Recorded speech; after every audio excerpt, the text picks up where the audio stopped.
Ang first step natin ginawa ay nagpakulo tayo ng water at naglagay tayo ng chopped garlic,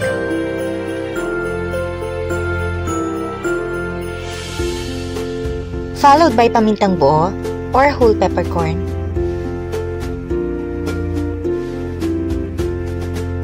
Now yung ating lemongrass or yung tinatawag nating dahon ng tanglad.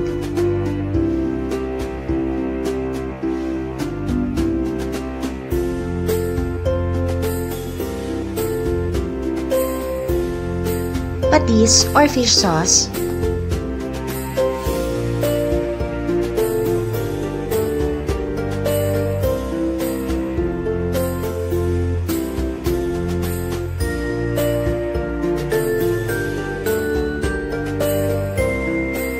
Salt.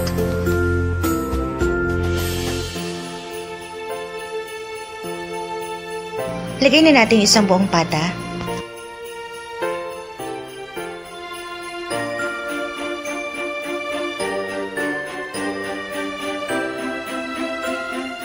Pakukuluan natin ito in a low heat ng 1 oras or mas higit pa or hanggang sa lumambot ito.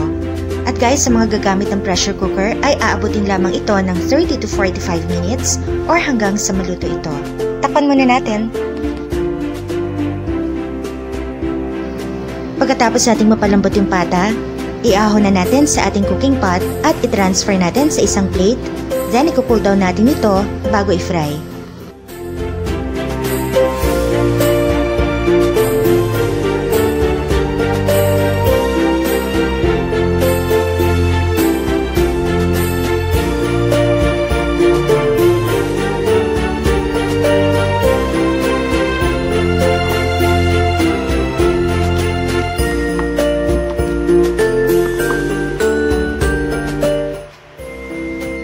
Okay, bale naglagay na tayo ng enough oil. Iniligay ko yung pata nang hindi pa mainit yung mantika para maiwasan natin yung sobrang pagtalsik nito. Normally ay inilalagay na yung pata pag mainit or medyo kumukulo na yung mantika. Pero mas safe pag iniligay natin nang hindi pa mainit yung oil para unti-unti nang natutuyo yung natitirang liquid sa loob at labas ng ating pata. I-fry natin ito within 30 to 45 minutes in low heat lamang or hanggang sa maluto ito.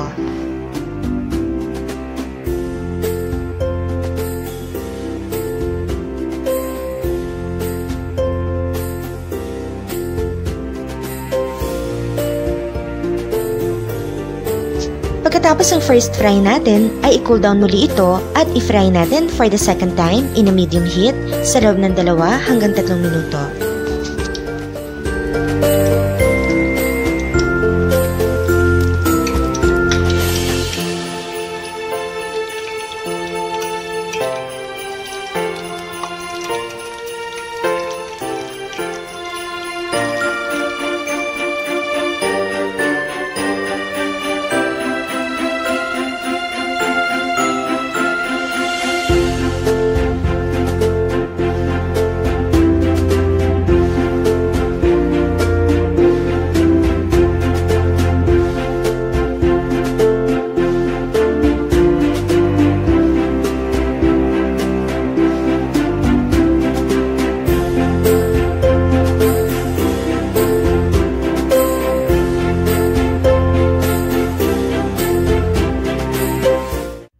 Ayan, ready na po ang ating very crispy and yummy na crispy pata!